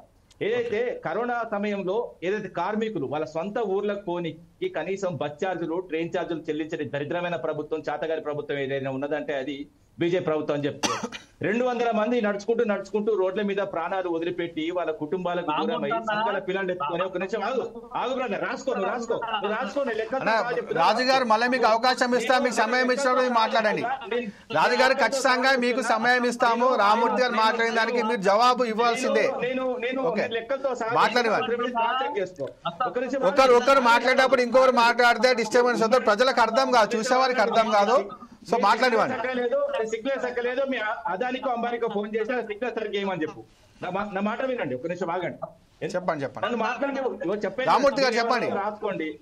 రాసుకోమండి ఆయనను. నేనేమంటున్నాను, రాసుకోమనండి. మధ్యలో కీస మనం మొరితే మధ్యలో బాగుండదు. అదే విధంగా రోడ్ల మీద దాదాపు ప్రాణాలు వదిలితే కూడా వాళ్ళని కనీసం పట్టించుకునే ప్రభుత్వం ఏదైతే బీజేపీ ప్రభుత్వం. 200 మంది చచ్చిపోయారు. సంఖ్యలో పిల్లలు పెట్టుకొని కూడా తల్లి చనిపోతే తల్లి అదైతే అమ్మను లేపి ఏడ్చుకుంటూ చేసినా కూడా ఏదైతే లేవని కారణంగా చాలా ఘోరమైన పరిస్థితులు ఉన్నాయండి. అంతేవిధంగా 20 లక్షల కోట్లు అని వీళ్ళు ఆత్మ నిర్భర్ భారత్ అని తీసుకొచ్చినారు. ఎవల ముక్కలో పోయినా తెలియదు. 20 లక్షల కోట్లను పందికొక్కులు మేసినట్టు బీజేపీకి సంబంధించిన నేతలు, అదే విధంగా వాళ్ళ బినామీ కంపెనీలు మేసిన తప్ప ఒక్క పేదోనికి కానీ ఒక మామూలు కంపెనీ కానీ 20 లక్షల కోట్లలో భాగస్వామ్యం ఉన్నదా అని అడుగుతున్న సూటిగా. అదే విధంగా కరోనా వ్యాక్సిన్లు అండి, దేశమంతా ఒక దిక్కు చనిపోతా ఉంటే 101 దేశాలకు వీళ్ళు ఎక్స్పోర్ట్ చేసినండి కరోనా వ్యాక్సిన్లు. దాదాపు 3,12,465 లక్షల ఏదైతే వ్యాక్సిన్స్ 101 దేశాలకు సప్లై చేసి మన సావులకు కారణమైంది. ఎందుకంటే మనం ఫస్ట్, దాని తర్వాతనే వేరే దేశానికి సంబంధించిన అంశాలను తీసుకోవాలి. అదే విధంగా ఏదైతే రాష్ట్రం తెలంగాణ రాష్ట్రం ముందుకు పోతుంటే ఏదైతే దేశం వెనక్కిపోయింది ఈ 10 ఏళ్లలో. ఏ విధంగా కూడా చెప్తా, ఇండస్ట్రియల్ గ్రోత్ లో టాప్ 10 లో ఏదైతే టాప్ 20 ఏదైతే రాష్ట్రాల్లో ఉన్న వివిధ నగరాలు ఉంటే అందులో నంబర్ 1, నంబర్ 2 గా మన రాష్ట్రం వచ్చింది. అదే విధంగా అగ్రికల్చర్ గ్రోత్ ఏదైతే మనది 7.4 ఉంటే దేశంది 3.4 ఉన్నది. అంటే దేశానికంటే ముందుకు మేము తీసుకుపోయినాం. మమ్మల్ని చూసి నేర్చుకోండి. ఆఖరికి ఏదైతే రైతు బంధువు కూడా చూసి మీరు నేర్చుకున్నారు. మమ్మల్ని చూసి కేంద్రాన్ని నేర్చుకున్నారు తప్ప కేంద్రం చూసి మేము నేర్చుకోరు. అదే విధంగా నీటి విషయంలో ఏదైతే 2014లో 1.31 కోట్ల ఎకరాలకు నీళ్లు అందిస్తే మేము వచ్చిన తర్వాత 2023-24 వరకు 2.2 కోట్ల ఎకరాలకు, దాదాపు 1 కోట్ల ఎకరాలకు కొత్త మాగాన్ని తీసుకొచ్చినాం. ఆహార ఉత్పత్తిలో 16.42% తెలంగాణ నంబర్ 1 గా నిలిచిందండి. మరి దేశ పరిస్థితి ఏందండి? దేశం అధోగతి. ఏదేమంటున్నా, బీడు భూములను పచ్చడి భూములు మేం చేస్తే పచ్చడి భూములను బీడు భూములు చేసింది. దాదాపు 1,00,000 మంది రైతులు. అంతేందుకండి, ఢిల్లీకి ఏదైతే పంజాబ్ రైతులు వస్తుంటే రోడ్ల మీద కాల్పులు చేసి అడ్డుకట్టలు కట్టి, అదే విధంగా ప్రహార్ నిర్మించి, బార్డర్స్ నిర్మించి వాళ్ళను కాల్చి చంపింది ఎవరండి? ఇన్ని ఘోరమైన పరిస్థితులు ఉన్నాయి. దేశ ఆర్థిక వ్యవస్థ నేనేమంటుంటే వెనకకు పోతుంటే తెలంగాణ ఆర్థిక వ్యవస్థను ముందుకు నడిపిన చరిత్ర మాది. ఏంటంటే ఇవన్నీ ఉన్నాయి. ఇప్పుడు పారిశ్రామిక అభివృద్ధి, అదే విధంగా ఏదైతే వ్యవసాయ అభివృద్ధి, ఇప్పుడు పథకాల పంటలు పండించిన తెలంగాణ నేల మీద. విద్యా ఆరోగ్యం మెరుగైంది. ఒక నిమిషం మీరు ఒక్క మెడికల్ కాదు, నువ్వు మాట్లాడకు బ్రదర్, నువ్వు రాసుకో. విద్యా వైద్యం సంబంధించి కూడా ఒక్క నిమిషం బ్రదర్, ఆగండి బ్రదర్. రాజుగారు నెక్స్ట్ మీ దగ్గరికి వస్తాం. తను ఒక్కసారి మాట్లాడివ్వండి, 2 నిమిషాలు మాట్లాడివ్వండి. మీరు పాయింట్ అవుట్ చేసుకోండి. ఖచ్చితంగా మీరు సమాధానం ఇవ్వాలి. వీరికి విద్యా వైద్యంలో ఏదైతే వైద్యం విషయంలో ప్రతి జిల్లాకు మెడికల్ కాలేజ్ కట్టినా, వీళ్ళు ఇచ్చినా ఇవ్వకున్నా కూడా హాస్పిటల్ నిర్మించడం, అదే విధంగా సమీకృత కలెక్టర్ నిర్మించడం, అదే విధంగా రాష్ట్ర వ్యాప్తంగా రోడ్లను నిర్మించడం, అదే విధంగా ఎస్సీ, బీసీ, మైనార్టీ ఏదైతే పేదరికంలో ఉన్న వాళ్ళ ఆర్థిక సహాయంతో కొంచెం ముందుకు తీసుకోవాలని ప్రయత్నం చేశాం. మిగతా రాష్ట్రాలతో పోటీ పడేలా చేశాం. ఇంత అభివృద్ధి చేసిన మేము దేశం వెనకకు పోతుంటే, దేశంతో తెలంగాణ చూసుకోండి, జీడీపీలో చూసుకోండి, అదే విధంగా ఏదైతే పర్ క్యాపిటల్ ఇన్కమ్ లో చూసుకోండి, దేనికైనా దానికి రెడీ నేను. ఎందుకంటే దేశం వెనకకు పోతుంది, తెలంగాణ ముందుకు పోతుంది. తెలంగాణ ముందుకు పోవడానికి కారణం గౌరవ కేసీఆర్. ఇప్పుడు వెనక్కి పోతుంది, అది వేరే మాట. ఎందుకంటే పరిపాలకుడు సమర్థుడు ఉంటే ముందుకు పోతుంది, పరిపాలకుడు అసమర్థుడు ఉన్నాడు కాబట్టి ఇప్పుడు వెనక. రామూర్తి గారు, సమయం తక్కువ ఉంది కాబట్టి ఒకసారి బీజేపీ నాయకుడు రాజు నేత గారి దగ్గర పోదాం. రాజు నేత గారు చెప్పండి, రామూర్తి గారు ఏదైతే రేజ్ చేశారో సార్. రామ్మోహన్ అని మాట్లాడినా. ఓకే సార్, నేను ఏమంటున్నా చివరికి ఎందుకంటే తనకు టైం ఇవ్వాలి, అటువైపు టైం ఇవ్వాలి. నేనేమంటున్నా అంటే దేశం ముందుకు పోతుందంటే ఇప్పుడు భారతదేశం అనేది గ్రామాలు పట్టణాలు నివాసయోగ్యమైన నగరాలుగా మారాలి, పట్టణాలుగా మారాలి కదా. చిన్న పేదలకు ఉంటే దేశం అంతా బాగుపడదని ముచ్చట్లేదు కదా. దానికి ప్రత్యక్ష సాక్ష్యం గ్రామాలు నగరాలే కదా, పట్టణాలే కదా. నేనేమంటున్నానంటే ఇప్పటికి సంక్షేమ పథకాలు పెరుగుతున్నాయా తగ్గుతున్నాయా? సంక్షేమ పథకాలు పెరుగుతున్నాయంటే అభివృద్ధి లేనట్టే లెక్క కదా, పేదరికం పోనట్టు లెక్క కదా. గీట్రాయి ఇప్పుడు బంగారాన్ని గీసి చూసినట్టే మన సంక్షేమ పథకాలు ఆనాడు గరీబీ హఠావు నుంచి మొదలు పెట్టి ఇవాళ 62 సంక్షేమ పథకాలు అమలు చేస్తున్నారని బీజేపీ చెప్తుంటే మరి సంక్షేమ పథకాలు ఎక్కువ అవుతున్నాయి అంటే పేదరికం ఉన్నట్టే కదా, పెరుగుతున్నట్టే లెక్క కదా. అదొకటి ఇంతకంటే ఏం కావాలంటున్నాను. కాకపోతే చిన్న అంశము కొనుగోలు శక్తి కూడా తగ్గిందండి. అది కావచ్చు. మీరు అందరూ కూడా ఏమంటున్నారు, మీ చెప్పులో నేను కాలు పెట్టను కానీ సమస్య అంటే ఇప్పుడు మీరు ద్వంద్వ ప్రమాణాలు పాటిస్తున్నారు. జిఎస్టీ గురించి విమర్శించే అధికారం ఎవరికి లేదు. జిఎస్టీ పెడతా అన్నది కాంగ్రెస్ పార్టీ, తీసుకొచ్చింది బీజేపీ. అలానేమో బీజేపీ వద్దన్నది, ఇవాళ కాంగ్రెస్ పార్టీ వద్దన్న. సగం స్టేట్ సగం తీసుకుంటుంది, సెంట్రల్ సగం తీసుకుంటుంది. అలా రాష్ట్రానికి దీనికి ఎటువంటి సంబంధం తీసుకుంటారు ప్రసన్న కొన్ని విషయాలు వాళ్ళు బదనాలు చేసుకుంటారు, మన సంబంధం లేదు. నేను ఏమంటున్నానంటే అంత మేము అధికారంలో అంత పచ్చగా ఉంది అంటారు, మా అధికారంలో మొత్తం నాశనం అయిపోయింది అంటున్నారు. అది కరెక్ట్ కాదంటున్నారు స్పష్టంగా. ఇవాళ అధికారంలో ఉన్న పార్టీ ఏమో మంచిగా ఉంది అంటారు, అధికారం లేని పార్టీ మొత్తం నాశనం అయిపోయింది అంటుంది. కనుక పక్కన పెడతాం. నేను ఒక్క మాట చెప్తాను, ఇవాళ మూడో ఆర్థిక శక్తిగా ఎదగడం చాలా గర్వ కారణం. కానీ మూడో ఆర్థిక శక్తికి ఎదిగితే ఆ ఫలితాలు ఎవరికి రావాలి? పేదలకు అందాలి. అందకపోతే ఏం లాభం అంటున్నా అంటే బయట పల్లకి మూత నడుస్తుంది, ఇంట్లో ఈగల మోతుందని నేను అంటున్నాను. ఇంట్లో ఈగల మూత పెట్టుకొని బయటకు పల్లకి మూత లాభం లేదు. చివరిగా ఒక మాట నేను చెప్పి ముగిస్తాను, రాజుగారికి అవకాశం ఎక్కువ తప్పనిసరి. నేనేమంటున్నానంటే ఇక్కడ ఈ మొత్తం ప్రభుత్వంలో సంక్షేమ పథకాలు పెరుగుతున్నాయంటే పేదరికం తగ్గినట్లు లెక్క కాదు. దానికి గీటు రాయబట్టే విద్య, ఆరోగ్యం, ఉపాధి కల్పన, వ్యవసాయదారులకు సరైన విధంగా లాభసాటి వ్యవసాయము ఇవి వచ్చినాడు మాత్రమే. స్థానిక ప్రభుత్వాలు నిర్వీర్యం అవుతున్నాయి. స్థానిక ప్రభుత్వాలను ఖచ్చితంగా పెంచి పోషించాల్సిన అవసరం ఉన్నది. ఈ 5 అంశాల విషయంలో అన్ని ప్రభుత్వాలు ఫెయిల్ ఆనాటి నుంచి ఈనాటి దాకా జరుగుతూనే ఉన్నది. కొంత ఏమి జరగలేదు తప్పు నేను చెప్తున్నాను కదా. ఘర్ కి జల్ అనే దాని మీద ఇవాటికి ఉత్తరప్రదేశ్, బీహార్లలో ఇంటికి నల్లాలు. ఇప్పుడు మన తెలంగాణలో ఖచ్చితంగా చెప్తున్నా, అది మంచిదా తర్వాత సంగతి. ఒక వీధి నల్లాలు పోయినాయా లేవా? ఒక వీధి నల్లాలు లేదు కానీ వాళ్ళ ఇంట్లో నీళ్ళు వస్తున్నాయి డైరెక్ట్ గా. అటువంటి ఫలితాలను దక్షిణ భారతదేశం ఏమో అభివృద్ధిలో ముందున్నది అన్ని రాష్ట్రాలు. ఉత్తర భారతదేశంలో అభివృద్ధి తక్కువ ఉన్నది. అందుకనే రామచంద్రరావు గారు చెప్పినట్టు అక్కడ ఏమైనా ఫలితాలు వస్తున్నాయి అంటే ఇప్పుడు వస్తున్నాయి, ఇప్పుడు బాగుపడుతుంది అక్కడ.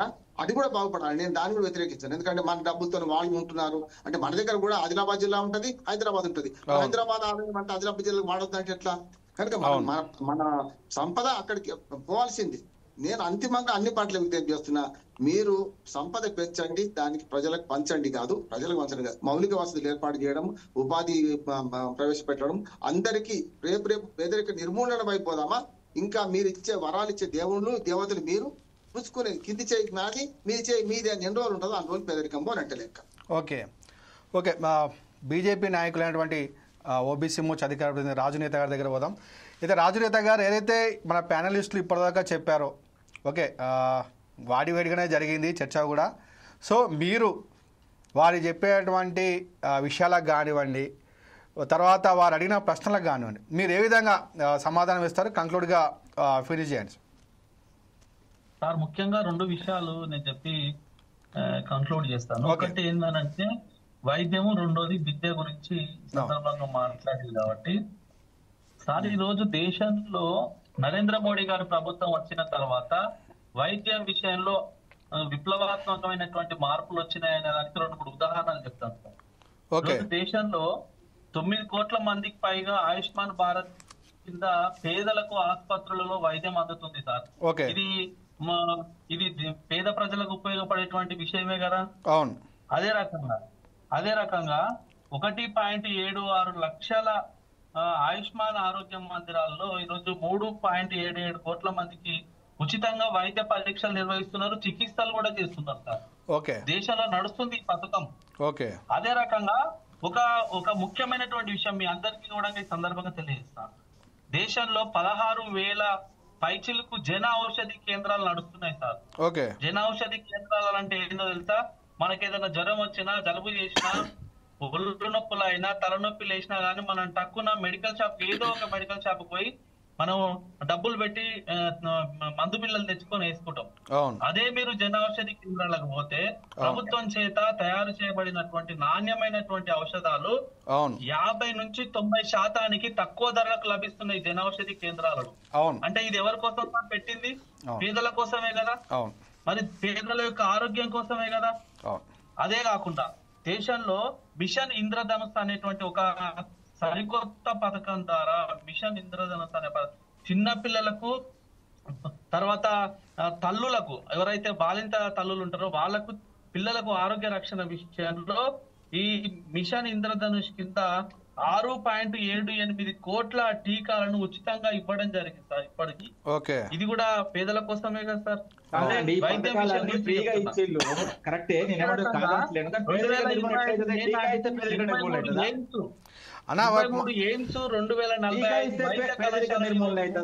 రామూర్తి గారు కంక్లూడ్ చేయని వాడి. ఇప్పుడు మీరు మాట్లాడేటప్పుడు తను ఆగాడు, తను సమాధానం చెప్తూ చెప్పని వాడి చెప్పని వాడి రామూర్తి గారు తను చెప్పని వాడి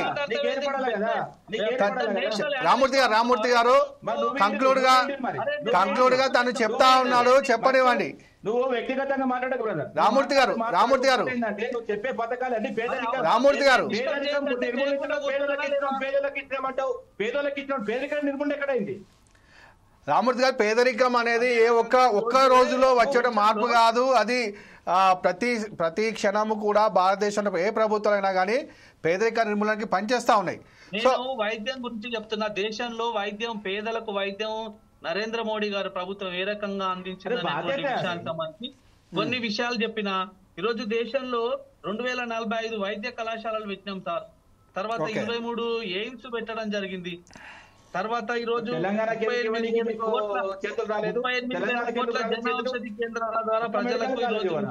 ఓకే, రాజనేత గారు ఇప్పుడు వీరు అడిగే ప్రశ్న ఏంటంటే, ఇన్ని గణము మీరు స్కీములు పెట్టినప్పుడు పేదరికము నిజంగా తగ్గిందా తగ్గలేదా, పేదరికం తగ్గడానికి ఈ అన్ని స్కీములు ఉపయోగపడ్డాయని అడుగుతా ఉన్నారు. దాని సమాధానం సీదా చెప్పండి,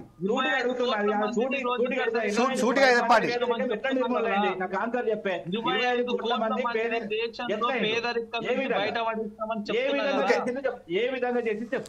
నేను చెప్తా, ఇదే ఓపిక ఉంటే డిబేట్ లో ఉండండి, లేకుంటే చెప్పండి విన్నాకే ఉన్నారు, చెప్పండి.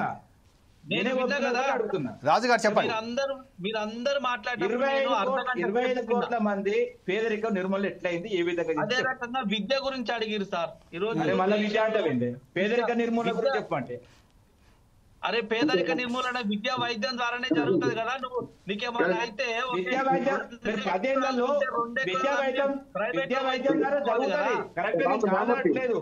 విద్యా వైద్యం జరుగుతుంది, కాదనట్లేదు. రామూర్తి గారు, రాజు గారు ఒక్కటి ప్రశ్న అడుగుతున్నా. రెండు చెప్పారు కనుక ఆరోగ్య విషయానికి వస్తే ఇన్ని మెడికల్ కాలేజ్ ఇచ్చింది కదా, తెలంగాణకి అవన్నీ ఇచ్చిండ్రా.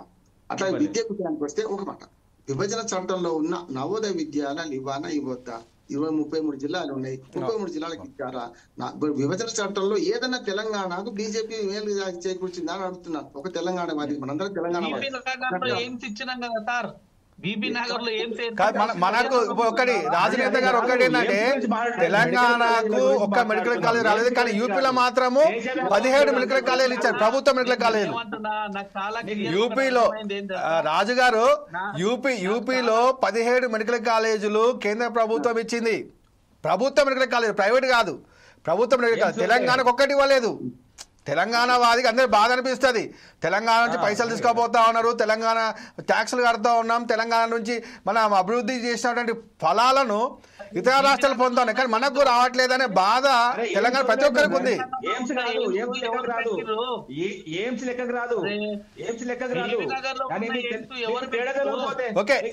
ఓకే, సమయం మించిపోయింది కాబట్టి ఒకటి ఏంటంటే, ఏ ప్రభుత్వాలు ఉన్నా రాజనేత గారు ఒక్క క్వశ్చన్ నేను వేస్తాను, ఒక్క క్వశ్చన్. సరే, ఇదంతా వదిలిపెట్టండి. రాజనేత గారు ఒక్కటే క్వశ్చన్ మీకు వేస్తే, ఇంతకుముందు మీరు బయటికి వెళ్ళిపోయారు. రాజనేత గారు ఒక్కటే క్వశ్చన్ వేస్తాను, దానికి జవాబు చెప్పని. సమయం అయిపోయింది కాబట్టి ఇంత మీరే చెప్పారు ఏంటంటే, 81 కోట్ల మందికి మేము ఆహారము అంటే ఇది రేషన్ ద్వారా మేము బియ్యము సప్లై చేస్తున్నాం ఉచితంగా అన్నారు. అంటే 81 కోట్ల మంది పేదలు ఉన్నట్లుగా మీ లెక్క ప్రకారం. అధికారికంగా మీరు చెప్పినట్లు 81 కోట్ల మందికి మేము ఫ్రీ రేషన్ ఇస్తున్నాం అన్నప్పుడు 81 కోట్ల మంది పేదలు ఉన్నట్టే కదా. అవునండి, మరి ఇంకేలా? 151 దేశ జనాభా ఎంత? ఇప్పుడు 140 కోట్ల మంది జనాభా ఉంది. 140 కోట్ల మందిలో 81 కోట్ల మంది అంటే 60% పైగానే. ఆ చిన్న చిన్న విషయం ఒకటి చెప్తా వినండి. ఒక చిన్న విషయం, ఇది చిన్న విషయం. రాజు గారు ఒక్క నిమిషం. ఇప్పుడు 81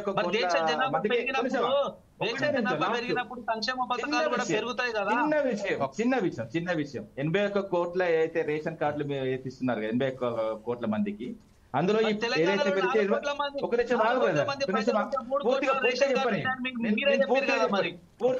చెప్పండి.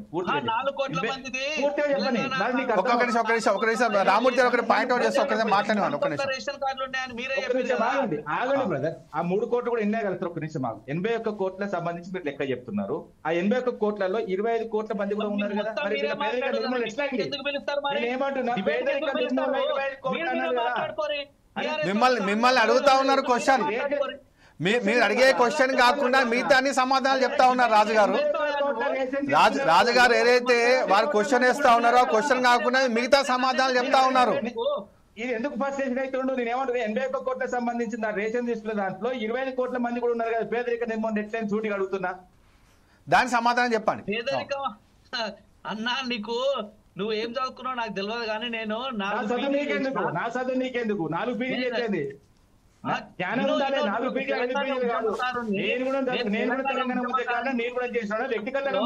వ్యక్తిగతం వద్దండి, వ్యక్తిగతము మనం ఏది కూడా మాట్లాడద్దు.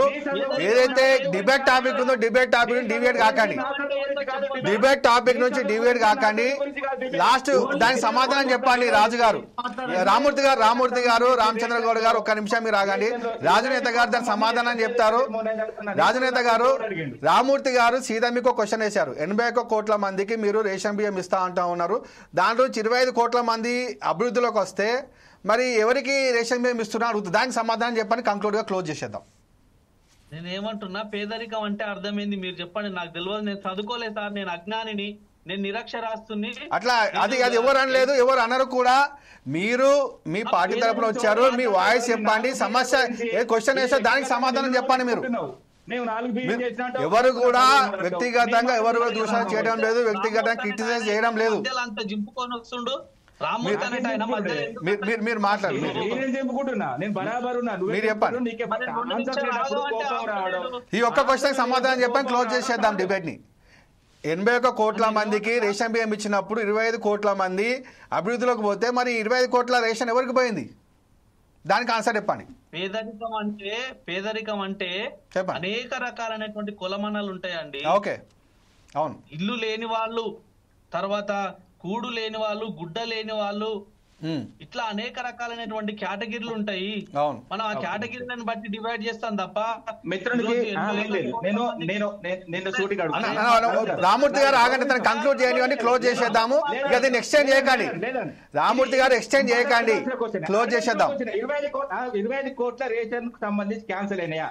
25 కోట్లు ఏదైతే పేదరిక నిర్మూలన జరిగింది కదా, 25 కోట్ల మంది, 25 కోట్ల మందికి సంబంధించి రేషన్ క్యాన్సిల్ అయిందా? రేషన్ కార్డు క్యాన్సిల్ అయినాయా? రేషన్ కార్డు నువ్వు నాకు చెప్పడేంది?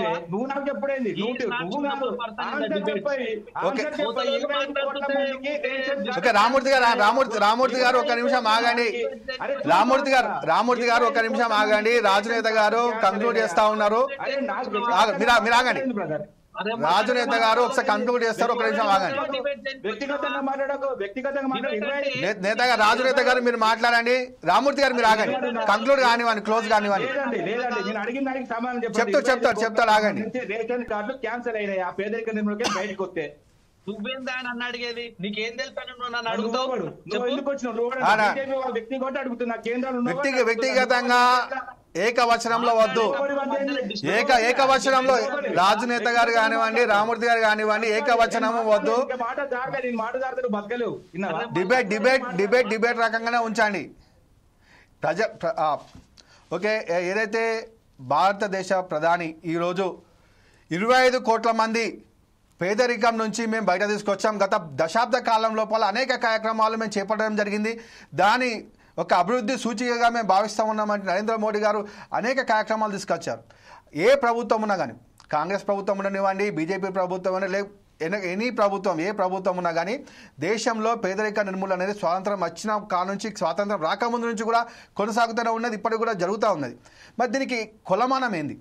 పేదరికము అనేది నిర్మూలన జరగాలంటే ఇంకా ఏం చేయాలి అనే దాని మీద డిబేట్ మీద ఈరోజు పార్టిసిపేట్ చేసినటువంటి బండారు రామ్మోహన్ గారు, విశ్లేషకులు గారికి, అదేవిధంగా బీఆర్ఎస్ నాయకులు పులేపల్లి రామూర్తి గారికి, అదేవిధంగా పిసిసి అధికార ప్రతినిధి పల్లె రామచంద్ర గౌడ్ గారికి, అదే బీజేపీ ఓబీసీ మోర్చా అధికార ప్రతినిధి రాజు నేత గారికి అందరు కూడా ధన్యవాదాలు తెలియజేస్తూ ఈ డిబేట్ ఇంతలో ముగిస్తూ ఉన్నాం. చూస్తూనే ఉండండి 4 Sides TV.